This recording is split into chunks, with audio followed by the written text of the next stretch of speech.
कोई एक शहर है पूरे इंडिया में जहां आप रह सकते हैं तो वो बॉम्बे है। जैसे ही मैं ये जुहू के आगे निकला, मुझे लगा जैसे किसी गांव में लेके आ गया। मुझे अपने घर से मतलब वर्सोवा से अगर जुहू कहीं जाना होता है तो प्लान करना पड़ता है, इस टाइम पे जाएं। उस जो ये अनप्लैन्ड ग्रोथ है, इसको डेवलपमेंट नहीं बोलते हैं, इसको ग्रोथ बोलते हैं। डेवलपमेंट तब होता है जब ग्रोथ के साथ क्वालिटी इन्वॉल्व हो, क्वालिटेटिव लाइफ जब बेटर होती है तब डेवलपमेंट होता है, जो यूरोप में होता है। जो कभी जावेद जाफरी ने कहा था कि बम्बई में सब जगह खुदा है, जहाँ नहीं खुदा कल खुदेगा। नहीं, ये बिगड़ेगा और सुधर नहीं सकता। अब ये सुधरना अब संभव ही नहीं है, कोई भी आ जाए। ये एक फंडामेंटल गलती हो चुकी है। आप यकीन नहीं करेंगे, वो जो अगले 30-40 मिनट थे, मैंने कहा ये स्वर्ग भी है अगर अटल सेतु, तो मैं दोबारा ज़िंदगी में नहीं आऊँगा। आपने रास्ता देखा है फेरी तक जाने का? मतलब अगर आदमी बेचारा अच्छा हट्टा कट्टा है तो गिर के हाथ पांव टूट जाएं, उसकी पूरी वहाँ तैयारी रहती है। कोई सेफ्टी नहीं है, किसी को मतलब नहीं है, कैसी सड़कें, मतलब इंसान जिंदा कैसे है? देखिए, ऐसा कि मुंबई करने एक ज़ेन के लेवल पे जा चुका है। उस लेवल में बात करें तो मैं बहुत कर सकता हूँ ज़ेन के लेवल में, तो मैं फिलॉसफी तो मैं बम्बई शहर से जोड़ दी है मैंने। 8-10 लोग, कितने लोग रोज मरते हैं लोकल में, दैट्स द स्टैटिस्टिक्स। 10 लोग every single day they die falling off the local train. तो वो बाबू जो है ना, वो बहुत इंपॉर्टेंट आदमी हो जाता है, जबकि वो सबसर्विएंट है सिटीजन्स का। अब वो सिटीजन्स का मैनेजर बन जाता है और जहाँ से ही वहाँ बैठता है। दूसरा, हम लोग का भी जो नेचर है जल्दबाजी, हमेशा 11th आवर में, तो हम उसे पैसे देना चालू करते हैं और वहाँ से पूरा सिलसिला चालू होता है। हमारे यहाँ जैसे मेट्रो बना, बनते ही साथ उसकी दीवारों में सारी पॉलिटिकल पार्टीज के गंदे गंदे पोस्टर लग गए। शहर इतना बदसूरत है नहीं जितना दिखता है। कि अगर नागरिक भी नहीं मानता किसी कानून को, तो कानून करेंगे क्या? फिर आप कैसे पुलिस को चैलेंज करेंगे? आप ही गलती कर रहे हो। अरे मैं तो एडवर्टाइजिंग में इतने साल रहा हूँ, तो मैं होर्डिंग का तो इंडिया में इतना बड़ा माफिया है, लोग सीमेंट माफिया, रेत माफिया, बिल्डिंग माफिया, कि ये होर्डिंग इतना बड़ा माफिया है। लेकिन जो पॉलिटिकल पार्टीज जो लगाती हैं अपने गंदे गंदे पोस्टर्स, उसके लिए तो सिर्फ वही जिम्मेदार हैं और कोई जिम्मेदार। वही सिटीजन देखिए लोकल ट्रेन के स्टेशन पे जाके पान थूकता है, मेट्रो में नहीं थूकता। सरकारी बिल्डिंग में पान थूकता है, प्राइवेट बिल्डिंग में नहीं थूकता, क्योंकि उसको पता है कि प्राइवेट बिल्डिंग में ऐसा नहीं किया जाता है, यहाँ पे ये चालू है। दूसरी बात यह है कि पोल्यूशन जो है वो इतना बड़ा सीरियस प्रॉब्लम है। सारी स्टैटिस्टिक्स है, सारी साइंस है, और ये नहीं कि ये सिटीजन्स ने की है, सरकार की है, सरकार की रिपोर्ट्स हैं। हमारी उम्र 4-5 साल घट गई है बिकॉज ऑफ दिस पोल्यूशन। अभी लिखता हूँ तो कहते हैं अरे डेवलपमेंट होगा तो पोल्यूशन तो हो गई। अब इस तरह की बेतुकी लॉजिक लेके आना ये अच्छी बात नहीं है, ये बिल्कुल गलत बात है। ये मरे लोगों का शहर नहीं है, ये जिंदा लोगों का शहर है।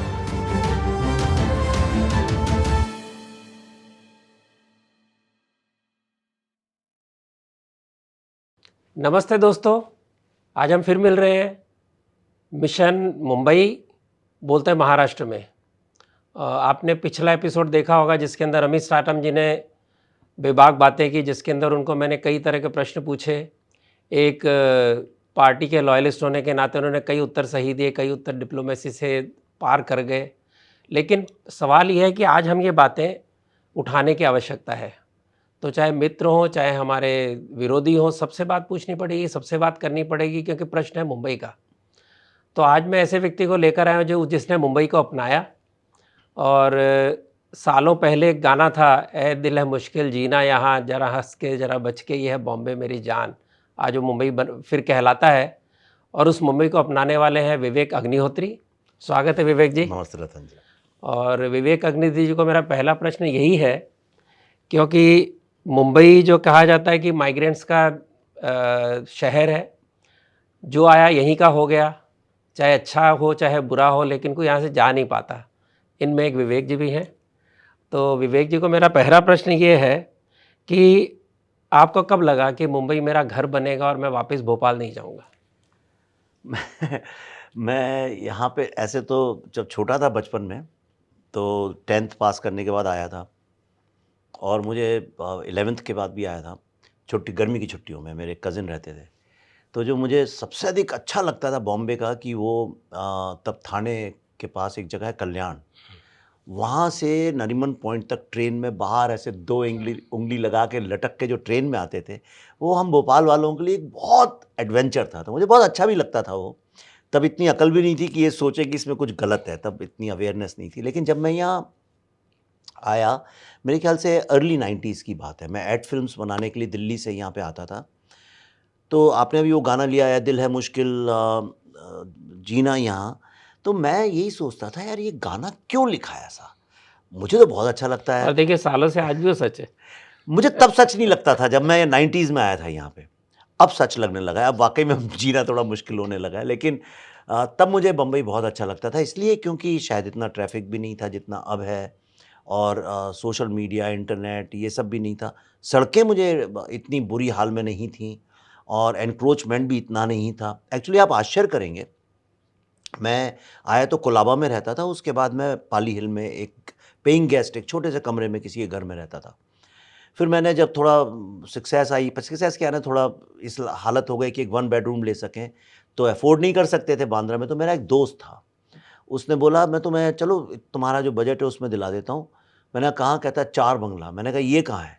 तो उसने बोला अंधेरी। मैंने कहा अरे अंधेरी कहाँ है? मैं तो थाना कर वो सेंट्रल लाइन सब जानता था। तो जब मैं आया उसकी मोटरसाइकिल में पीछे बैठ के, आप यकीन नहीं करेंगे जैसे ही मैं ये जुहू के आगे निकला, मुझे लगा जैसे किसी गाँव में लेके आ गया है। मतलब उस साइड जुहू तक का जो बम्बई था इतना मॉडर्न और इतना एडवांस था, लेकिन जैसे ही उसके आगे मैं निकला गाँव जैसा हो गया। आज वो बम्बई का सबसे विकसित ग्लैमरस। इलाका है, सबसे भरा हरा-भरा विकसित तो इलाका है। नहीं है, ग्लैमरस है। हाँ, ग्लैमरस भी नहीं है, मतलब हैपनिंग इलाका जिसको बोलते हैं, बिल्कुल, लेकिन बिल्कुल। बस ये है कि 1 किलोमीटर जाने में 20-25 मिनट लग हुँ। जाते हैं। तो 90s में मैं बॉम्बे आया एंड मैं हमेशा कहता था मैं वापस चला जाऊँगा दिल्ली। लेकिन एक बार जब पल्लवी मेरे को मिली, तो फिर मैं धीरे-धीरे महाराष्ट्रीयन कल्चर में मेरा इनरोड्स बने और उसके ज़रिए मैंने काफ़ी थिएटर और म्यूज़िक और आर्ट और यहाँ के जो साहित्यिक कल्चरल जो एटमॉस्फेयर है उसमें मेरा इंट्रोडक्शन जब हुआ, तब मैंने कहा एज़ अ क्रिएटिव पर्सन अगर कोई एक शहर है पूरे इंडिया में जहाँ आप रह सकते हैं, तो वो बॉम्बे है। तो इसलिए मैं तब बॉम्बे ही था इसलिए बॉम्बे बोल रहा हूँ। तो तब मैं तो बॉम्बे में रहा। तो मुंबई को अपनाने के बाद में उस समय का मुंबई, ख़ैर मैंने तो 1954 का देखा जब मैं पैदा हुआ था। तो दिसंबर 1954 की बात है, मैं परेल में पैदा हुआ। उस समय टू वे रोड था और ट्रैम भी चलती थी। जी। कैन यू इमेजिन कालबा देव आपने में। ट्रेन देखा है? हाँ, कालबा देव में ट्रैम चलती थी और टू वे ट्रैफ़िक भी था और घोड़ा गाड़ी भी चलती थी। आज हम वन वे भी नहीं चल पाता। हाँ। तो खैर वो जो मुंबई था और उसके अंदर आज जो आप देख रहे हैं, मतलब 1990 के आस-पास आपने अपनाया और आज हम 2025 में हैं, तो आपकी अभी भी फीलिंग वही है मुंबई के लिए कि कोई बदला है? मैं ईमानदारी से कहूँ तो पिछले कुछ सालों में 7-8 10 सालों में मैं उम, एक तो मेरे को पीस नहीं मिलती है यहाँ पे। दूसरा मेरा सबसे बड़ा प्रॉब्लम जो है वो ये है कि इतना प्रोडक्टिव टाइम जो एक इंसान का है, अल्टीमेटली अब मैं भारत की दृष्टि से भी बात करूँ, जो हम लोग हैं आप या हम ये देश तभी आगे बढ़ सकता है या ये शहर तभी आगे बढ़ सकता है जब हम अपना टाइम को एफ़िशिएंटली और प्रोडक्टिवली बिल्कुल। यूज़ करें। अगर मैं जब मेरी पल्लवी से जब मेरा we were seeing each other, तो मैं रहता था यहाँ वर्सोवा में, वो रहती थी माहिम में और मैं कितनी बार उसको पिकअप करने छोड़ने जाता था मुश्किल से 18 से 20 मिनट में। और उस ज़माने में कहीं भी खाना खाने जाना है, टाउन जाना है, जब मन आया तब निकल गए, कभी ये सोचते नहीं थे कि भई कितना टाइम लगेगा। अब मुझे अपने घर से मतलब वर्सोवा से अगर जुहू कहीं जाना होता है, तो प्लान करना पड़ता है, इस टाइम पे जाएँ उस मिनिमम।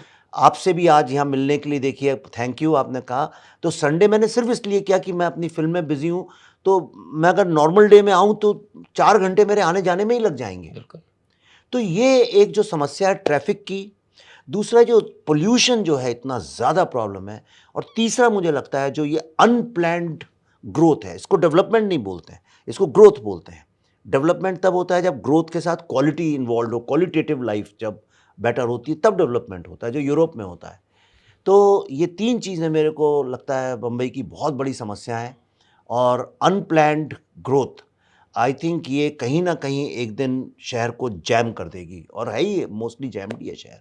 मैं तो कहा करता हूँ it is bursting on the seam, यानी एक कार कहीं रुक जाए तो सारा उस तरफ का सारा 15-20 मिनट का सारा कुछ रुक जाता है, एकदम सारा शहर, उस इलाका रुक जाता है। जी। और आपको आश्चर्य होगा, आपको जहाँ आप रहते हैं वहाँ पर कभी केवल बंगले होते थे, उसका नाम ही 7 बंगला था। 4 बंगले 7 बंगले 4 थे। बंगला 7 बंगला, 4 बंगला तो मैंने इमरजेंसी में देखा है, जब इमरजेंसी में वास्तव में 4 ही बंगले थे और 7 इसीलिए बंगले उसका में 7 ही बंगले थे। आपको एक छोटा किस्सा बताऊँ? श्याम बेनेगल सर मेरे घर आए थे एक बार, श्याम बाबू, तो उनने मुझे बताया था जहाँ हम वर्सोवा में रहते, तो उन्होंने बोला पता है तुमको, हम हनीमून के लिए वर्सोवा आए थे और वो वहाँ रहते थे टाउन में ब्रीच कैंडी, तो वो बोट वोट पकड़ के हनीमून के लिए 7 बंगले में एक बंगला उनने लिया था किराए पे और उसमें रहे थे आके। तो अनप्लैन्ड ग्रोथ तो दिख ही रहा है, यानी सड़कें तो वही है, जब आप आए थे तब भी सड़क वही 10-10 फुट 20-20 फुट की सड़क थी। आज वहाँ सारी घर बन गए, 30-30 फ्लोर की बिल्डिंग बन गई, सड़क तो वही है। अनप्लैन्ड ग्रोथ इसी को कहते हैं। तो अभी पिछले कुछ सालों में देवेंद्र फडणवीस ने प्रयत्न किया कि 8-9 मेट्रो एक साथ चलाने के लिए काम चल रहा, सारा बम्बई खुदा हुआ है, जो कभी जावेद जाफरी ने कहा था कि बम्बई में सब जगह खुदा है, जहाँ नहीं खुदा कल खुदेगा। तो आज भी वही हाल है। खुदा और खुदाई दो का से तो ये जो हो रहा है, जो पर ये ना होता तो शायद बम्बई हम आगे का फ्यूचर देख भी नहीं पाते। आज वो दिख रहा है, थोड़ी उम्मीद है कि भाई हम शायद 2-4-5 साल में कुछ बम्बई में सांस आने की जगह बन जाए।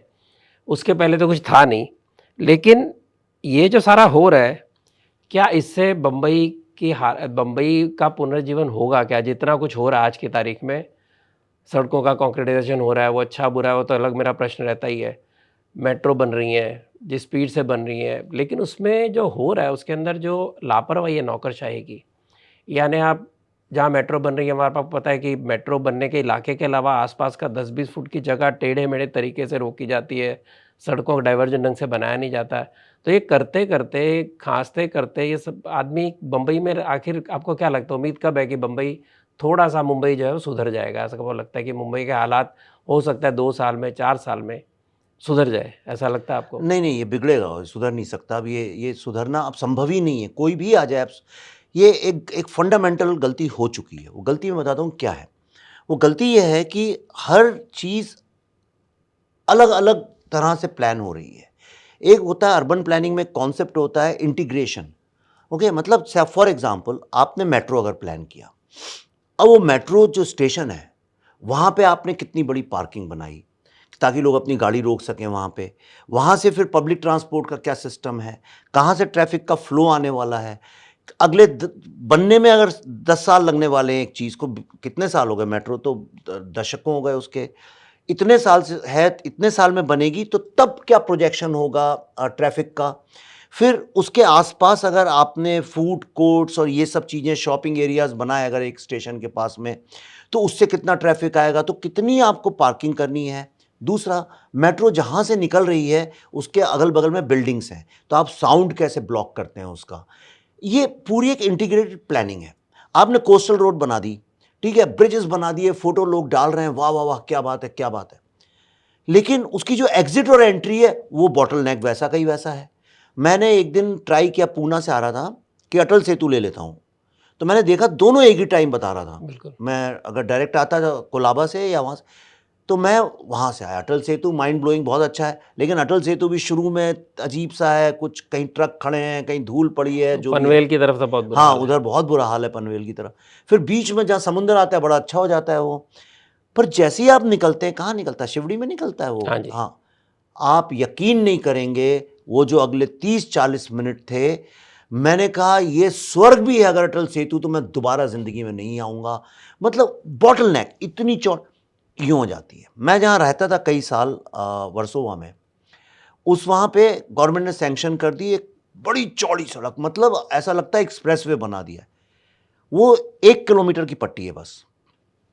आप जाएं, इतनी चौड़ी सड़क है, सडनली ऐसी हो जाती है, फिर यूं यूं कुछ झुग्गी के बीच में, और वहाँ पे 1 किलो, मैंने मेरे घर से बाहर निकलने का रास्ता जो है वो 300 मीटर है, पर कभी 30 मिनट लग जाते हैं निकलने में, उसमें 100 गाड़ियाँ ही, एक जैम हो गई, आपको गया। ये भी पता चलेगा कि कई बार आपको पता ही नहीं था कि रास्ते की जगह है।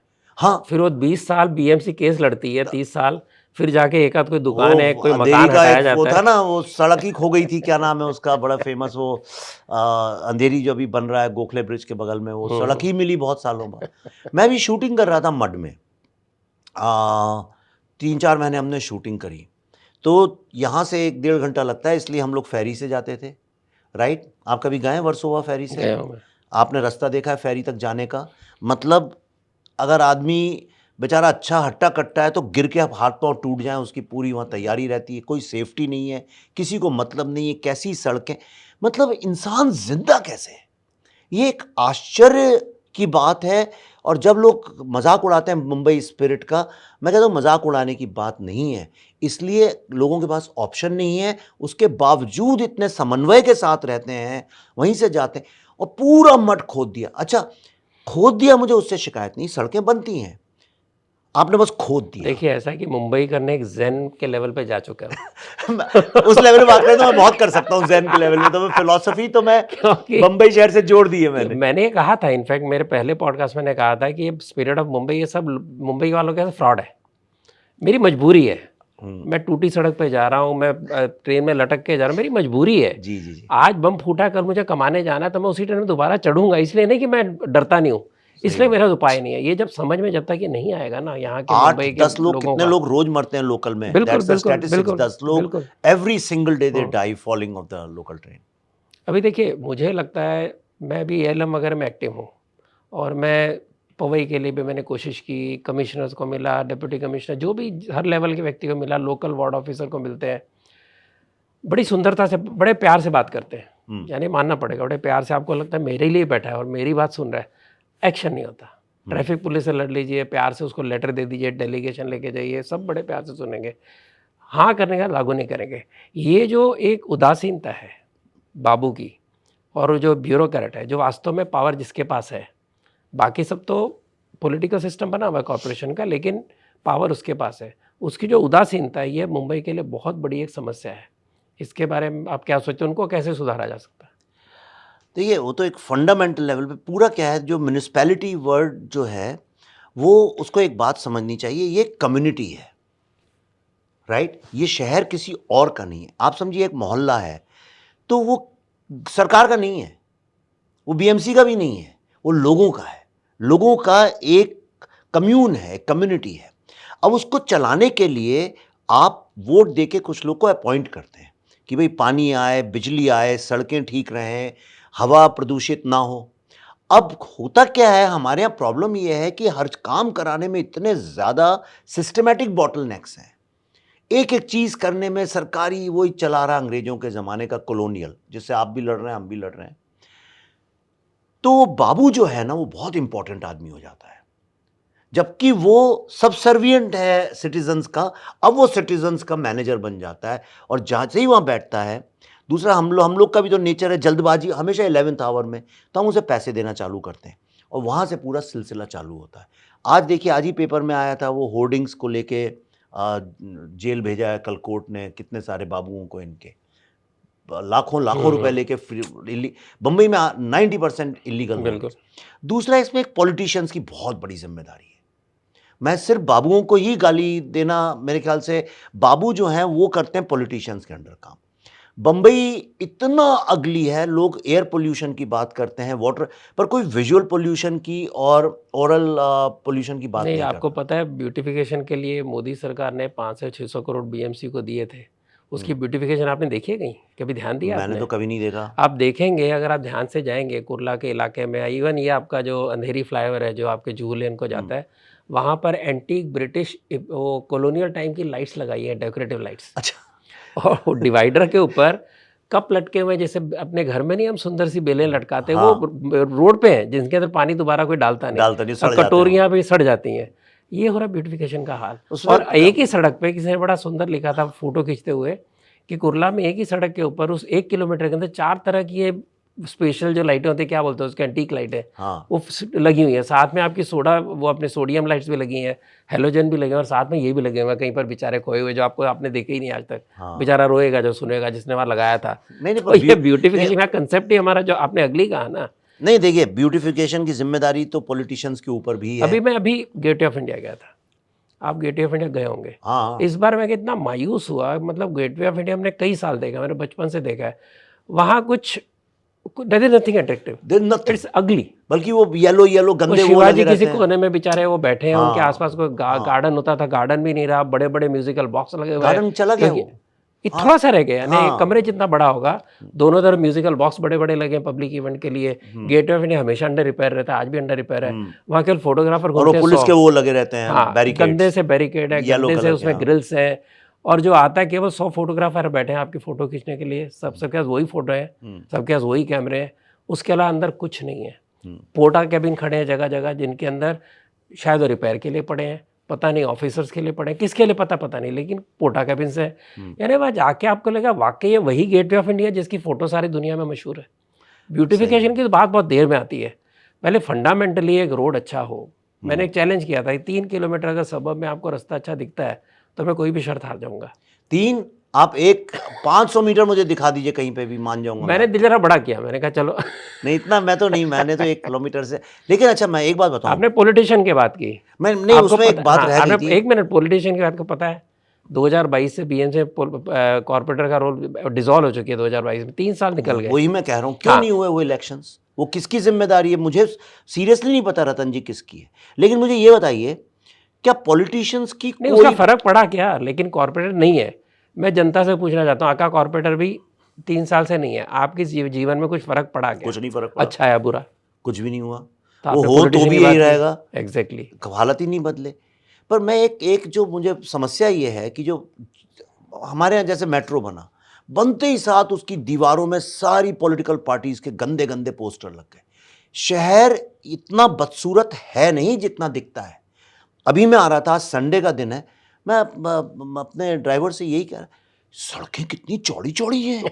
यानी मैंने आश्चर्यचकित रह गया, इस एरिया से आ रहा था दादा, सड़कें चौड़ी हैं, हर जगह पेड़ ही पेड़ लगे हुए हैं। बम्बई में इतने ज़्यादा पेड़ लगे हैं सड़कों पे, इतने दिल्ली के साउथ एक्स वगैरह में नहीं मिलेंगे आपको, पर कभी दिखते नहीं। सड़कें इतनी छोटी लगती हैं क्योंकि क्या है, 2 जगह पे गाड़ियां पार्क हो गई, उसके आगे ठेले खड़े हो गए, कहीं स्कूटर खड़ा हो गया, 4 लोग खड़े होकर बात कर रहे हैं आपस में, गाय भैंस बैठ गई, आपको चलने फिरने की जगह एक ही आपको नहीं। देखिए प्रिंसिपल ऑफ रोड विड्थ इन मुंबई आपको बताता हूँ, जितना चौड़ा रोड होगा उसमें से आपको एक ही लेन मिलेगी, हाँ, बहुत चौड़ा 2 मिलेंगी। ये तो जगह की वेस्टेज है ना। हाँ, तो बेचारे हॉकर्स और डबल ट्रिपल पार्किंग करने लगे, आपकी जगह बचा रहे हैं, क्योंकि आपको 2 से ज़्यादा लेन की आवश्यकता ही नहीं है, क्यों चौड़े रोड मिलने चाहिए। तो ये जो मानसिकता है जिसके अंदर वो ब्यूरोक्रेट भी कुछ नहीं करता, कॉर्पोरेट भी कुछ नहीं करता, ट्रैफिक पुलिस भी कुछ नहीं करती, ये समस्या है। लेकिन आपको लगता है कि उनको सेंसिटाइज किया जा सकता है, प्रश्न ये है कि करना तो उनको ही है। How do we sensitise them? नहीं उसका सीधा सा है, इंडिया में लॉ हर चीज़ का उसको इम्प्लीमेंट करने की बात है, लेकिन लॉ इम्प्लीमेंट करने में प्रॉब्लम ये है कि फिर जो करप्शन की लाइन है वो बंद हो जाती है। आपको ये दोनों एक साथ नहीं चल सकते हैं। आप इम्प्लीमेंट सब कर सकते हैं। देखिए कितना सिंपल है, प्लानिंग पे आप एक बिल्डिंग बनाते हैं तो आपको पता है इसमें कितने अपार्टमेंट्स हैं, तो आपको उसके लिए कितनी पार्किंग लगेगी ये तो पहले से डिसाइड करना पड़ेगा। आपने सड़कों पे, मेन सड़कों में जगह दुकानें बना दी हैं, एक पार्किंग की जगह नहीं, तो लोग कहाँ करेंगे पार्क? स्कूल्स हैं, आप देखिए दिन में लोग कहते हैं दिन में बॉम्बे खाली होता है, मुझे तो दिन में ही सबसे ज़्यादा प्रॉब्लम लगता है। School buses. हमारे वहाँ से इतने स्कूल हैं, सारे जुहू एरिया सारा ब्लॉक हो जाता है, 1-1 घंटे आप खड़े रहते हैं, जब तक बच्चे चढ़ते नहीं बसें चलती नहीं। 100-100 बसें खड़ी रहती हैं, बड़े बड़े स्कूल हैं, सिर्फ बसें ही नहीं खड़ी रहती हैं, वहाँ पे बड़े बड़े लोगों के बच्चे पढ़ते हैं, उनकी गाड़ियाँ भी खड़ी रहती हैं लाइन से। ये सारा प्लानिंग का काम है कि नहीं है? लंदन में कितनी छोटी छोटी सड़कें, मैं सेल्फ ड्राइव करता हूँ इसलिए मैं जानता हूँ, इतनी छोटी, पर उन लॉ को लेके कभी नहीं वहाँ पे कॉम्प्रोमाइज़ करते।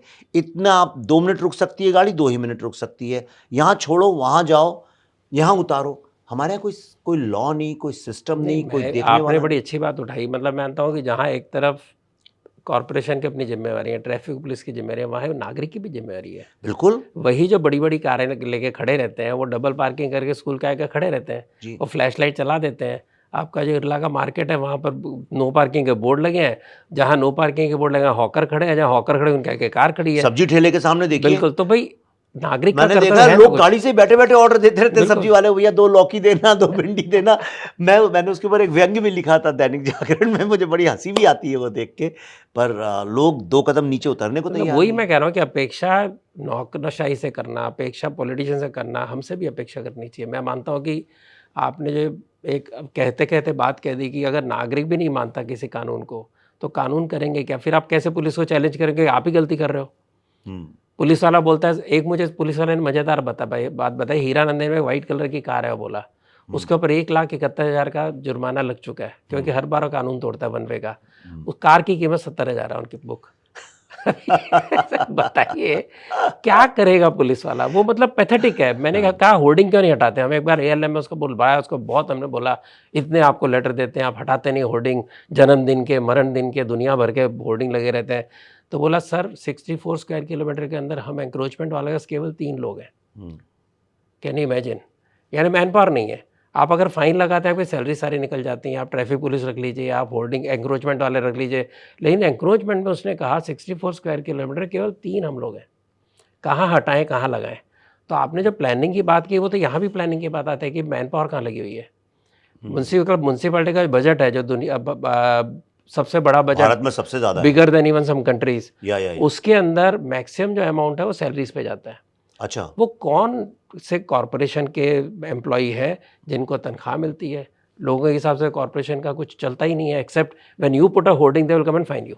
वो पक्का आप लगा के देख लीजिए, खुद को हैप्पी बर्थडे कर दीजिए, हाँ। आपके ऊपर जुर्माना लग जाएगा। हाँ। पर जो डॉन है जिनको कोई जानता नहीं, गली के डॉन, उनको कोई फाइन नहीं लगता। अरे मैं तो एडवर्टाइजिंग में इतने साल रहा हूँ, तो मैं होर्डिंग का तो इंडिया में इतना बड़ा माफिया है, लोग सीमेंट माफिया, रेत माफिया, बिल्डिंग माफिया, कि ये होर्डिंग इतना बड़ा माफिया है।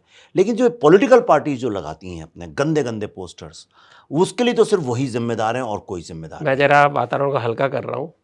मैं इंदौर गया था, उज्जैन, ये कहाँ गया था? हाँ उज्जैन जी। वहाँ एक मिल गए सज्जन, वो एडवर्टीजमेंट का काम करते हैं, प्रिंटिंग का काम करते हैं। मैंने कहा प्रिंटिंग का क्या? बोले आजकल तो कम हो गई, किताबें तो सब सॉफ्ट कॉपी चलती हैं, कार्ड भी नहीं छपते, तो क्या करते हैं हम अपना ये होर्डिंग वगैरह प्रिंट करते हैं। फ्लेक्स आपको पता ही है, एकदम वरदान है, हमारे लिए तो पाप है लेकिन लोगों के लिए वरदान है। तो हर आदमी रातों रात कुछ ना कुछ बैनर लगाता है, लगा देता है, बोलता है हमारे यहाँ कॉर्पोरेट के बैनर हम लगाते हैं, कि अचानक उसके ऊपर कोई तो भी हैप्पी बर्थडे का बैनर लग जाता है, हम कुछ कर नहीं सकते। तो क्लाइंट बड़े नाराज़ हो गए, तो उन्होंने एक उपाय सोचा। आप सभी लोग सोचिए, बड़ा मज़ेदार उपाय है। उसने एक बड़ा बैनर बनाया, हैप्पी बर्थडे टू पप्पी। और पप्पी कौन है? कुत्ता है। हाँ। वो बड़ा सा काले कुत्ते की फोटो, साथ में छोटे छोटे कुत्ते बैठे हैं। हैप्पी बर्थडे टू जो भी उसने पप्पी नाम रखा, जो भी रखा, अभी वो होर्डिंग लगा दिए। अभी उसको कौन छेड़े? वो लोग इतने शर्मिंदा हो गए, वहाँ के लीडर लोकल, उन्हें अपने बैनर लगाने बंद कर दिए। अभी ये जो आइडिया है, ऐसे कुछ ना कुछ आइडिया सोचना हाँ पड़ेगा। भाई, क्रिएटिव लोगों को ऐसे आइडिया लाने पड़ेंगे। पर लेकिन अब प्रॉब्लम ये है कि ये बम्बई में कोई करेगा तो पिट भी सकता है बेचारा, उसको ये भी तो खतरा है ना एक बहुत बड़ा। नहीं, किसी का नाम तो नहीं है ना। हाँ हाँ मेरा कुत्ता है, हाँ तो अगर मैं अपने कुत्ते को हैप्पी बर्थडे बोल सकता हूँ तो क्या दिक्कत है किसी को? मैं थोड़ी किसी का नाम हाँ। ले पर रहा हूँ। मैं एक चीज़, दो चीज़ें मैं आपके माध्यम से जरूर करना चाहता हूँ बात।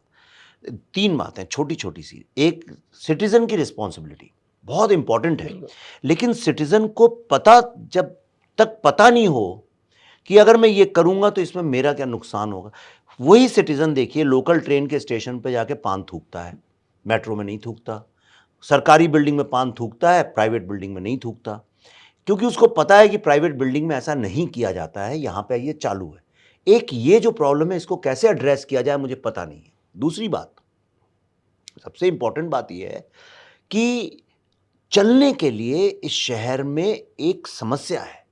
आप चलें, कब गिर जाएं, कब आप स्लिप हो जाएं, आप फुटपाथ गायब हो जाते हैं चलते। आप फुटपाथ पे चलिए, गायब हो जाते हैं। मैं बहुत वॉक करता हूं, मैं कम से कम 6-7-8 किलोमीटर रोज वॉक करता हूं। बंबई में कभी कर ही नहीं पाता हूँ। आप बाहर ही नहीं निकल सकते हैं। वहाँ से अपने घर से 200 मीटर दूर अगर गार्डन है, वहाँ तक जाने के लिए सड़क, आप जानते हैं, सब कुत्ते बिल्ली, पता नहीं कचरा, गंदगी, यू कांट गो। कहीं गड्ढा हो जाता है। मेरी ही बिल्डिंग में एक रहते थे 70-72 साल के व्यक्ति, वो पिछले 8-10 साल से जा रहे थे वहाँ पे, सडनली खोद दिया। वो सुबह निकले, उनको आदत नहीं रही होगी, तो बीच में बस छोटा सा एक गड्ढा था, उसमें ऐसा एक वो पेड़ का डंठल नहीं होती, पेड़ का ब्रांच जैसा किसी ने लगा दिया था कि देखो भाई गड्ढा है। तो वो साइड से निकले तो गिर गए उसके अंदर, उनका पाँव टूट गया, रीढ़ की हड्डी टूट गई। ये एक दूसरा सबसे बड़ा एक जो प्रॉब्लम है। और तीसरी जो चीज़ है मेरे ख्याल से, वो ये है कि पहले देखिए सिटीज़न, कॉरपोरेटर्स और पॉलिटिशियंस और बाबू जो भी, इनके बीच में कोलैबोरेटिव था। लोग छोटी बातें करते थे तो कोई सुनने वाला था। आज हो क्या गया, सोशल मीडिया और नॉन स्टॉप एग्रेसिव टेलीविजन के कारण हम सिर्फ बड़ी बड़ी बातें करते हैं, हम कहते छोटी बात करने ही भूल गए। छोटी समस्याएं, पॉलिटिशियंस का कर्तव्य होना चाहिए छोटी छोटी बातों पे ध्यान देना, लोगों का कर्तव्य होना चाहिए उनका ध्यान उस पे लाना। जब तक ये परस्पर कोलैबोरेशन और कोऑपरेशन की फीलिंग नहीं आएगी, मुझे नहीं लगता है प्रॉब्लम सॉल्व होगा। आप पोल्यूशन पे बात करके देखिए, लोग गाली देने उतरते हैं। पॉलिटिकल पार्टी के जो मेंबर्स होते हैं, जो उनके जो आईटी होती है, हर तरफ के लोग, पहले जब वो उनकी पार्टी थी ठाकरे साहब की, उद्धव ठाकरे की, तब मैं लिखता था अगर पोल्यूशन के बारे में तो वो गाली देते थे। अभी लिखता हूँ तो कहते हैं अरे डेवलपमेंट होगा तो पोल्यूशन तो हो गई। अब इस तरह की बेतुकी लॉजिक लेके आना, ये अच्छी बात नहीं है, ये बिल्कुल गलत बात है। पॉलिटिकल पार्टीज को आदेश देना चाहिए अपने लोगों को कि अगर कोई शहर की चिंता कर रहा है तो वो बहुत इंपॉर्टेंट आदमी है, कम से कम चिंता तो बिल्कुल, कर रहा है। बिल्कुल। ये मरे लोगों का शहर नहीं है, ये जिंदा लोगों का शहर है। ये मेरा भी यही कोशिश है, जो शुरू किया उसको कोशिश आप करने का आप कारण कितना यही अच्छा है। लिखते हैं, और आप हम जैसे लोग जो लॉजिक के साथ लिखते हैं उनको तो रिस्पेक्ट करना ही चाहिए। अभी देखिए उदाहरण है, सूरत से गंदा कोई शहर नहीं था। 1972-73 जी में जी सूरत जी। गया था मैं, अभी तो कहने नहीं है, लगता अभी था तो अच्छा है। सुधरेगा ही हाँ नहीं। हाँ। प्लेग आया, ऐसा सुधरा कि नंबर 1 क्लीन सिटी लगातार रहा। अब इंदौर से कंपटीशन है, इंदौर आपने कभी सोचा नहीं होगा साफ होगा।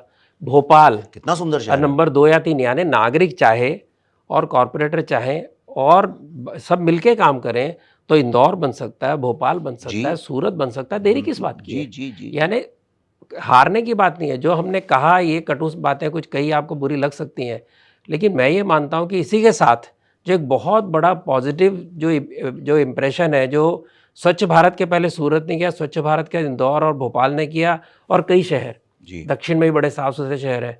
नागरिक जब जागता है तो अपने आप शहर, आज वहाँ का भोपाल, इंदौर में, भोपाल में वो कचरा ढूंढना पड़ता है सड़क जी के जी जी ऊपर, जी। और वही लोग हैं ना वही लोग, जो गंद डालते थे, वही लोग बिल्कुल हैं। वही लोग। अपने को माइंडसेट बदलेंगे जब हम उसको साथ लेके चलेंगे। और एक आखिरी सवाल आपसे, आप सबर्ब में रहते हैं, आप सिटी में जाते हैं, क्या आपको लगता है कि सिटी और सबर्ब के अंदर सौतेला व्यवहार होता है?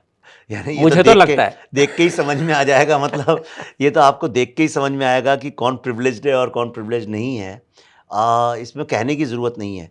जब आप, अरे कोई आया था एक बाहर से हमारा मित्र, उसने मुझसे कहा था कि बॉम्बे से, यानी मेन टाउन है अपना, वहाँ सोबो। से, हाँ सोबो से जैसे ही आप बैंड्रा क्रॉस करके जैसे ही आगे बिल्कुल। बढ़ते हैं, जुहू के आगे जैसे ही, तो कहता है वही फ़र्क लगता है जो यूरोप से इंडिया के लगता है, या एक शहर से एक गांव में जाके लगता है। और मैं सच बता रहा हूँ, ये जो हमारे जो सबर्ब्स हैं जहाँ मैं रहता हूँ अंधेरी से, वो सच्ची में थोड़े रूरल टाइप के हैं, क्योंकि वहाँ जानवर घूमते रहते हैं, ठेले चलते रहते हैं, मतलब। अच्छा, एक जो सबसे बड़ा problem Bombay, Bombay is one of the most beautiful cities of the world. आप देखिए, बिल्कुल ये पेरिस लंदन के एट पार है, न्यूयॉर्क से ज़्यादा सुंदर है बॉम्बे एक्चुअली।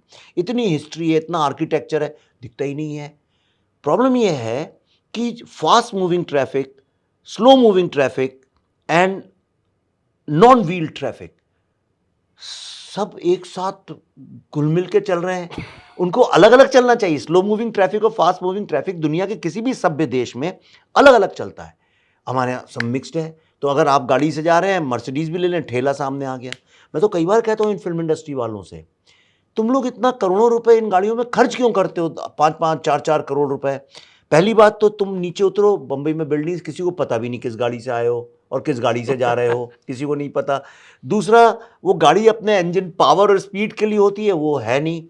तीसरा, यहाँ गाड़ी खरीद लो तो आप उसके मालिक नहीं, चौकीदार बन जाते हो कि भाई कहीं कोई स्क्रैच ना लगा दे, कहीं कोई ठोक ना दे। ये अच्छी बात नहीं है। इसमें मेरे ख्याल से कॉरपोरेटर्स, पॉलिटिशियन और सिटीजन्स तीनों को एक रोल निभाना है। आप जो शो कर रहे हैं कितना अच्छा शो है, पर इसको फिर जो बाबू और पॉलिटिशियंस हैं उनको ये समझना चाहिए कि ये शिकायत करने वाला शो नहीं है, बल्कि ये तो हमारी मदद कर रहे हैं। जो बातें हम तक पहुंचती नहीं है इस शो के माध्यम से आ रही हैं, and they should look up to you कि हाँ भाई रतन जी, आप एक कुछ चालू करिए पब्लिक रिस्पॉन्स, और वो आप उसको कोलेट करके हमको भेजिए। मेरी साटम साहब से बात हुई थी, आपने जिनका इंटरव्यू किया, हमारे एरिया के वो एमएलए भी हैं, तो मैंने उनसे भी ये बात की थी कि जो मेट्रो को लेके इतना शिकायत लोग करते हैं कि भाई शोर के, सो नहीं सकते आप। मैं, इतना शोर है, रात भर लोग, बच्चे और लोग पागल हुए जा रहे हैं, क्योंकि वो क्या है, जिस रेल पे चलती है वो क्रीकिंग साउंड आता है, उसमें धूल होती है उससे। अरे भाई सिटीजन्स तो है ना इसी शहर के, तुम्हारे दुश्मन तो नहीं है, तो क्यों नहीं एक आदमी उस समस्या को सॉल्व करता? करना क्या उसमें, वो एयर कर्टन्स लगाने हैं जैसे दिल्ली में लगे हुए हैं, बात खत्म। तो वही मेट्रो अगर अभी नेताओं के घर के वहाँ तो सामने से अंडरग्राउंड निकले, है, देखिए सिटी में तो अंडरग्राउंड है, सिटी में अंडर वहाँ नहीं चलेगा। वहां नहीं चलेगा, वो तो है, सोबो की बात ही अलग है। जैसे अटल सेतु भी सूबों के लिए बहुत अच्छा है, साउथ बॉम्बे के लिए बना है, सीधे पहुंचता है। सबर्ब्स के लिए नहीं बना है। कोस्टल रोड पहले साउथ बॉम्बे बना, इधर अभी बन रहा है, तो नेचुरली कहीं को बुरा लगेगा, लेकिन बात ये है कि मुझे तो कई बार लगता है कि माहिम के उधर का बम्बई अलग और है। खाड़ी के इधर का बम्बई, इसके दोनों लिए अलग दो शहर हैं। कॉर्पोरेशन होनी चाहिए, क्योंकि ये बड़ा अच्छा आइडिया आपने दिया, ये आपने बताया किसी को ये आइडिया? ये भी तो बस आपके थ्रू पहली बार बता रहा हूँ। मेरे ख्याल से बीएमसी की हद जो है वो माहिम पे खत्म हो जानी चाहिए, नहीं? बिल्कुल। और उसके बाद एक, बल्कि 3 पार्ट्स में होना चाहिए, ईस्ट के लिए एक अलग, वेस्ट सबर्ब्स के लिए अलग, और ये अलग। 3 पार्ट क्यों नहीं कर सकते हैं? क्योंकि क्या होता है कि पैडल रोड में एक सिंक होता है कटर, तो 6 घंटे में बन जाता है जी या 10 घंटे में बनता है। ग्रोवेल कांदी वैली के यहाँ पर हाईवे के ऊपर एक ब्रिज रिपेयर होता है, वो 2 साल तक रिपेयर होता है। जी। हाईवे के ऊपर है, परमानेंट वहाँ ट्रैफिक होता है, लेकिन उसका इलाज 2 साल तक चलता है। नागरिक आके बोलते फिर हैं, खोद देते हैं 2 साल बाद। वो लकीली भी खुदा नहीं है, पर वे रिपेयर ही नहीं किया, यानी वो रिपेयर हो गया, अनइवन ही है। अपने तो सारे रास्ते अनइवन ही होते हैं, यानी आपकी गाड़ी का सस्पेंशन कितना अच्छा है वो सड़कों पे पता चलता है। Very good testing grounds. तो ये जो एक कल्पना है कि अगर सबर्ब के प्रश्न अलग है, सबर्ब सबसे अधिक प्रॉपर्टी देता है, सबर्ब में सबसे अधिक पॉपुलेशन आ रही है, the entire centre of gravity of Mumbai is shifting towards north, या तो उसके लिए अलग से क्यों ना सोचा जाए। वही बाबू लोग रहते सबब में है, पर जैसे ही बीएमसी के हेडक्वार्टर में जाते हैं उनकी सोच बदल जाती है। अमेरिका में पता है ना उन्होंने क्या किया? हाँ। एक्चुअली हम लोग अमेरिका जाते हैं तो सिर्फ बड़ी बड़ी बातें देख के आते हैं, छोटी छोटी चीज़ें सीखनी चाहिए। 100,000 मतलब 1 लाख जब पॉपुलेशन हो जाती है एक एरिया की, तो वो काउंटी चेंज हो जाती है, बिल्कुल। उसका मैनेजमेंट चेंज हो जाता है, फिर वो नई हो जाता है। और कितना अच्छा आइडिया, अगर समझिए आप बॉम्बे में 1-1 लाख की पॉपुलेशन का एक सेंटर बना दें, सेल जो है वो सिर्फ उसका काम वही 1 लाख लोगों को मुझे अभी पिछले महीने सनीवेल में कॉर्पोरेट ने, वहाँ के मेयर ने बताया हमारा ये है वो है, बहुत समझाया कितना सुंदर सारा, मैंने सब सुना, बड़ा अच्छा लगा, नई बिल्डिंग सुंदर। तो उन्होंने बोला कि आबादी क्या है, उसने कहा 1,20,000। मैंने कहा वो तो हमारे एक वार्ड की आबादी है। नहीं, वो चेंज करते रहते हैं। दूसरा धूल का पर ये जो प्रॉब्लम वार्ड का सिस्टम है, वार्ड का सिस्टम है, लेकिन उस वार्ड की आबादी को बहुत ज़्यादा है, कॉलोनी की आबादी 1 लाख होती है, जहाँ आप रहते हैं उसकी आप केवल 1 स्क्वायर उससे ज़्यादा किलोमीटर के उससे मैनेजेबल ही ज़्यादा। नहीं है रतन जी, ह्यूमनली। दूसरा एक आइडिया मैं, इसीलिए जो डिसेंट्रलाइजेशन है हम्म, वो मैं यही कह रहा था, decentralisation at the corporation level and then at the level where you redesign your wards, redesign your per ward जो है वो भी तो अल्टीमेटली बीएमसी को रिपोर्ट पर करता है ना, इसीलिए डिसेंट्रलाइज करना उसको पड़ेगा ना। हटाना पड़ेगा। बिल्कुल। वार्ड अपने आप में एक एंटिटी होनी एक ने चाहिए। बड़ी इंटरेस्टिंग बात बताई कि अमेरिका में जो बड़े शहर है वो कभी राजधानी नहीं होते, कभी नहीं होता। तो मुंबई राजधानी नहीं होगा, उसके लिए कोई और एक शहर बनेगा, बना नई मुंबई, खुद उन्होंने पॉलिटिक्स नहीं छोड़ दिया। हर जगह पर जो बड़ा शहर होगा उसकी राजधानी कहीं और होगी। तो न्यू मुंबई क्यों नहीं न्यूयॉर्क बन की भी सकता अलग राजधानी? राजधानी है, बन सकता है। पनवेल बन सकता है, हाँ, इवन न्यूयॉर्क स्टेट की राजधानी अलग है, अलग है जी। सबके अलग, सैन फ्रांसिस्को अलग है। तो राजधानी और बड़े शहरों में फर्क होता है। हमारे वही बड़ा शहर होता है वह राजधानी होती है। तो ये डिसेंट्रलाइजेशन और may be hiving of the corporation, ये शायद शुरुआत हो सकती है, क्योंकि अल्टीमेटली डिसेंट्रलाइज प्लानिंग ही चलती है। अच्छा, एक आइडिया आपको बताता हूँ, कितना सिंपल आइडिया है। जो धूल का जो पोल्यूशन, जो धूल है जो पूरी की पूरी, आप यानी खिड़की खोलिए तो 2 मिनट में आप क्या ऐसे उंगली बिल्कुल, आप कांच बिल्कुल। पे करिए तो नाम लिख सकते हैं। ये धूल जो है इतना इजीली सॉल्वेबल प्रॉब्लम है। अमेरिका ने कैसे उसको टैकल किया? उनके यहाँ भी धूल उतनी थी, जब रेलवेज बन रहे थे बहुत धूल थी उनके यहाँ। धूल तो धरती है, कोई हम अमेरिका और भारत में थोड़ी भगवान ने फर्क कोई है। डिस्क्रिमिनेट किया हो, तो सब जगह है। उन्होंने एक आइडिया सिंपल सा लगाया, उन्होंने जहाँ भी ओपन ग्राउंड है उसके ऊपर उन्होंने घास लगा दी, सब जगह। जहाँ घास कहते हैं अच्छा यहाँ उग नहीं सकती, धूप बहुत होती है, गाय चढ़ जाती, तो उन्होंने उसके वो लगा दिए पैडिंग्स, नकली घास के सारे के सारे। आज अमेरिका में धूल का प्रॉब्लम ही नहीं है। यही यूरोप ने किया है।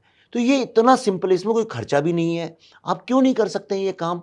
एक एक्सपेरिमेंट लेवल पे करिए। ये आइडियाज़ कुछ छोटे छोटे होते हैं, पर प्रॉब्लम ये छोटे ही आइडियाज़ जो हैं काम आते हैं, बड़े आइडियाज़ इतने नहीं आते हैं काम। तो मुझे लगता है कि कुल मिला के ऐसा लग रहा है कि मुंबई की समस्या हल करनी है तो नीचे से छोटे स्तर से शुरू करनी पड़ेगी। टॉप डाउन फडणवीस जी आपके लिए मेट्रो बना देंगे, लेकिन जब तक मेट्रो बन रही है तब तक जो समस्याएं हैं छोटी छोटी, या मकान बनते हैं उनकी समस्याएं हैं। मकान जो है वो 4 के 14 फ्लोर बनते हैं, लेकिन वो सारे खुले में बनते हैं, उनके लिए कोई प्रोटेक्शन नहीं है। तो छोटी छोटी चीज़ें ज़मीन पर, जैसे विवेक जी ने कहा कि घास उगाइए, पेड़ लगाइए। हमने एक और भी इंटरव्यू किया है जिसके अंदर वो बताते हैं कि कैसे वो गार्बेज कंट्रोल करने के लिए और ग्रीनरी बढ़ाने के लिए वो लोग काम कर रहे हैं। तो हर स्तर पे जब हम उतरेंगे, हम जाके खड़े रहेंगे कॉरपोरेशन के पास। हमने बहुत महीने पीछा किया, फाइनली एक जगह वो 200 पेड़ मिले उगाने के लिए, हमको 2 मियावाकी मिले। ये फॉलोअप करने में 1 साल लगा हमें, लेकिन हमने करवाया। अच्छा, तो आप भी कर सकते हैं, पर किसी बॉम्बे और। जैसे अवेयर सिटीजन्स भी नहीं है बिल्कुल। शहर। आप देखिए आप इतने ज़्यादा अवेयर हैं, सिटी को लेके काम करते हैं। थोड़ा आप जाइए बांद्रा वगैरह में, तो वो बाबा कॉलोनी वगैरह है, वो तो बिल्कुल। करने ही नहीं देते किसी को कुछ। तो Bombay is an asset to I think BMC पर द मुझे एसर्ट सिटीजन्स। करना पड़ेगा, जो आपने कहा कि ये बहुत एक एसेट है हमारा, हम अवेयर हैं, लेकिन एसर्ट करने के लिए कहीं ना कहीं अपने घर को उतर के बीएमसी के वार्ड ऑफिस कहाँ पर है, कौन वहाँ बैठा है, कॉरपोरेटर का कौन है या था, फिर जिसको बनने की इच्छा है, और जब वो आएंगे इलेक्शन, भाई इलेक्शन आने वाले 2-3 महीने, उनको बिठाकर उनको प्रश्न करिए, उनके पास एजेंडा लेके जाइए और कहिए आप साइन करिए कि हम ये करके देंगे। क्योंकि वादे तो सब करते हैं, 5 साल बाद में कोई चिंता है नहीं। उसके 1 साल पहले आके गटर खुदवा देंगे, नई सड़कें बनवा देंगे, लैंप नए लगवा देंगे, हो रहा सब जगह। लेकिन उसके अलावा 5 साल हमारे लिए क्या करेंगे? हमारे हालात सुधारने के लिए क्या करेंगे? क्योंकि दुनिया भर में सबसे अधिक टैक्स देने वाला मुंबई भारत के अंदर, लेकिन उसका जो उपयोग करने वाले तो कोई और हैं। उनका भी हक बनता है, लेकिन हमारा भी तो कुछ हक बनता है। तो बदले में इतना तो करो कि हमारी लाइफ कुछ सरल हो जाए। उससे ज़्यादा कुछ नहीं कर सकते, हम सरल कर सकते हैं। तो उसमें आइए हम सब उतरे मैदान में, और अपने-अपने रिप्रेजेंटेटिव, अपने-अपने ब्यूरोक्रेट, अपने-अपने म्युनिसिपल कॉर्पोरेशन के लोग, उनको जाके ज़रा हिलाएँ। वाह! आपका कोई संदेश? नहीं, बस मेरा ऐसा ही है कि देखिए शहर हम सबका है, और ना तो सिटीज़न्स को ये करना चाहिए कि आप ये सोचें कि इसको चलाने वाले कोई और हैं। बीएमसी बीएमसी तो एक बिल्डिंग है, उसमें जो लोग जाने वाले हैं हम ही भेजेंगे। और जो लोग चुन के जाते हैं उनको भी ये नहीं सोचना चाहिए कि अरे देखो भाई, अब तो हम बैठ गए। वो एक एक फ़िल्म थी बड़ी फ़ेमस, एल्बर्ट कैमस ने लिखी थी, उसमें वो ऊपर खड़ा हुआ है सिटी का जो मेयर है 100th फ्लोर पे, और नीचे देख के अपने असिस्टेंट से कह रहा है, do you see those dots, you know. तो वो भी नहीं होना चाहिए कि आप इंसान को डॉट समझने लगें। बम्बई में कई हज़ार लोग रोज़ आते हैं, they become yet another statistic. तो ये जो लोग हैं ये स्टैटिस्टिक नहीं हैं। और एक अगर आप हिंदुस्तानी परंपरा के हिसाब से भी अगर देखें और सोचें, जितनी सफाई हिंदुस्तान में घरों की होती है, 2 बार झाड़ू पोंछे लगते हैं, बर्तन बार-बार धोए जाते हैं। आप भी अमेरिका गए हैं, मैं भी गया हूँ। हमारा हाइजीन का स्टैंडर्ड अलग है, लेकिन वो सिर्फ़ घरों तक सीमित नहीं रहना चाहिए। जब तक हम अपनी कॉलोनी को, अपने मोहल्ले को, अपने शहर को एक फैमिली घर की तरह से नहीं ट्रीट करेंगे, और पारस्परिक मदद एक दूसरे की करना, तो दोनों तरफ से मेरे ख्याल से कुछ कमियां हैं, त्रुटियां हैं, जिनको पूरा करने की बहुत ज़्यादा आवश्यकता है। अब वो कैसे होगा, कब होगा, मुझे ऐसा लगता है, मेरा बहुत बहुत सीरियसली मैं इस बात को मानता हूँ कि ये जो दरार है बीच में पॉलिटिशियंस और जो ट्रस्ट डेफिसिट है, इसको जब कम करना बहुत आवश्यक है। जब तक वो लोग ये नहीं मानेंगे, मोदी जी ने अच्छी शुरुआत की थी कि मैं सेवक हूँ आप सबका, लेकिन वो नीचे फ़िल्टर नहीं हो पाया कहीं पे, कहीं जब हुआ भी तो रुक गया। अब सेवा ही करने आए हैं, और जिसका सेवा का भाव नहीं है उसको राजनीति में नहीं आना चाहिए। लेकिन आज सेवा के लिए तो कोई राजनीति में आता नहीं है, लोग तो आते हैं दूसरे कारण से। तो यही बस मेरे विचार हैं। दूसरी बात यह है कि पॉल्यूशन जो है वो इतना बड़ा सीरियस प्रॉब्लम है। सारी स्टैटिस्टिक्स है, सारी साइंस है, और ये नहीं कि ये सिटीजन्स ने की है, सरकार की है, सरकार की रिपोर्ट्स हैं। हमारी उम्र 4-5 साल घट गई है बिकॉज ऑफ दिस पोल्यूशन। जो incidence of allergies, respiratory problems, cancer problems, digestion, कोई सोच सकता है एयर पोल्यूशन का आपके पेट से क्या संबंध है? लोग इतने ज़्यादा बीमार हो रहे हैं, बच्चे जो हैं इतने बीमार हो रहे हैं, और ये बढ़ता हुआ डिप्रेशन है, इसके ऊपर तो 100% साइंटिफिक फैक्ट्स हैं। Because this depression is because of visual pollution, sound pollution and air pollution. Pollution आप सॉल्व नहीं कर सकते, अलग बात है, लेकिन उसके बारे में कम से कम बातचीत तो कर सकते हैं। किसी भी इलेक्शन में पोल्यूशन मुद्दा होता ही नहीं है, चाहे कुछ भी हो जाए। एंड क्या मुझे आश्चर्य होता है कि क्या राजनेता और ये कोर्ट जजेस, ये लोग भी तो वही सांस लेते हैं। दिल्ली जैसे शहर में जहाँ पे सुप्रीम कोर्ट है, सारे आर्मी के बेसिस हैं, सारे इंटेलेक्चुअल्स हैं, सारा थिंक जो लोग इतना ज्ञान पेलते हैं 24 घंटे सब वहाँ है, सारा मीडिया वहाँ पे है, प्रधानमंत्री से लेकर छोटे से छोटा बाबू वहाँ पे दिल्ली में, वहाँ पे मैं गया था 700 AQI, 300-400 तो एवरेज स्टैंडर्ड हो गया। करोड़ों रुपए के लोग घर लेते हैं, बाहर देख नहीं सकते, पीला पीला धुआं चारों तरफ रहता है। एयर प्रीफायर बिकने लग गए। हाँ, तो ये लोग मुझे आश्चर्य है कि क्या इतने हम इनसेंसिटिव हो गए हैं, क्या हम अपनी ग्रीड में ऐसे भागे जा रहे हैं कि सिर्फ हम हिंदू सिविलाइजेशन की बात करते हैं, लेकिन उसकी जो मेन जो स्तंभ हैं कि वसुधैव कुटुंबकम का मतलब ये नहीं होता है कि चीन और अमेरिका भी हमारा परिवार है। उसका मतलब जहाँ हम रहते हैं वो पेड़ पौधे जानवर हर चीज़ एक परिवार की तरह है, उसका ख्याल रखना हमारा कर्तव्य है, हमारी ड्यूटी है। तो वो हम कैसे भूल गए? इतनी बड़ी बड़ी बातें लोग करते हैं बैठ के। मुझे उस बात का बड़ा दुख होता है, क्योंकि मैं बहुत कट्टर भारतीय हूँ और बहुत कट्टर मतलब एक्सट्रीमिस्ट हिंदू सिविलाइजेशन की ग्रेटनेस को मानने वाला हूँ। और मुझे लगता है कि हम इतनी बातें करते हैं तो हम ये क्यों भूल गए कि ये हमारा धर्म है, हमारा कर्तव्य है।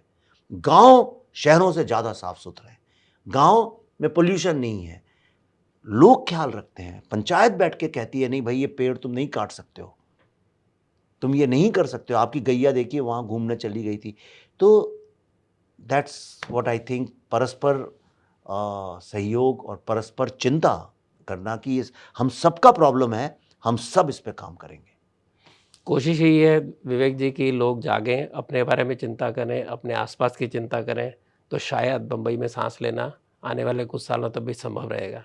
बहुत बहुत धन्यवाद, आपने एक इतना समय दी। आपकी फिल्म भी आने वाली है, आपका काम चल रहा है और बहुत हाई प्रेशर जॉब होता है जब पिक्चर बनती है, उसके बाद में उसको पूरा करना उससे भी टेंशन वाला, और उसको रिलीज़ करना आप जैसी पिक्चरें बनाते हैं अब बहुत और भी मुश्किल है, उसमें भी आप आए और समय दिया, इसके लिए बहुत बहुत धन्यवाद नहीं, आपका। आप इतना अच्छा काम कर रहे हैं, मैं इसलिए आया कि आप अच्छा काम कर रहे हैं, आपको सहयोग करना मेरा कर्तव्य धन्यवाद, है। बहुत बहुत धन्यवाद। Thank you. नमस्कार। फिर मिलेंगे बोलते हैं महाराष्ट्र में साथियों, और मिशन मुंबई को इलेक्शन आने वाले 3-4 महीने तक इतना जगा देंगे कि हर व्यक्ति जाके अपने कैंडिडेट को पूछे कि तुम क्या करने वाले हो और हम तुम्हारे साथ क्या कर सकते हैं, और बाद में मिलोगे ना, ये प्रश्न के साथ हम उनको मिलेंगे और मुंबई को सुधारने की कोशिश करेंगे। बहुत बहुत धन्यवाद।